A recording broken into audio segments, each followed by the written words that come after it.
Alex, after testing, a lot of expectation on Williams seemingly. What's that feeling like? I think you're putting the expectation more than us. I think we had a good test. Obviously, the results are as they are, but we know that that's testing. I'm sure we're running a little bit more performant in terms of fuel loads and engine modes than maybe some other teams. The fight's in the midfield for us. We'll see how it goes. I think the main takeaway I've seen from the car, this new 47, is just the amount of work that's been put in behind the scenes. The car feels like it's in a good place in terms of on weight, parts and everything else. I think the team have done a fantastic job. Can Williams be, well, let's give it the title best of the rest behind the top 4 teams? I know you're approaching that position, but yeah, is it possible? It's our goal. I'd say that's our Good. target. So we have to be realistic. I think Alpine are looking very strong as well, possibly maybe a little bit stronger. I think it will be very track dependent.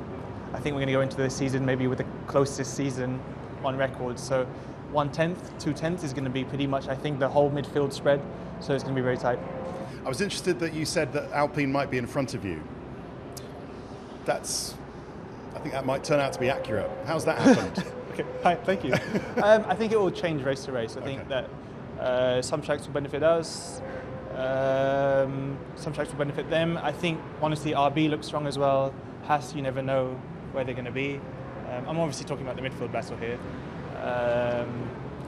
Whatever it is, it's very tight. I think between the spread, it's a 10th and a half between all of us, so it's close.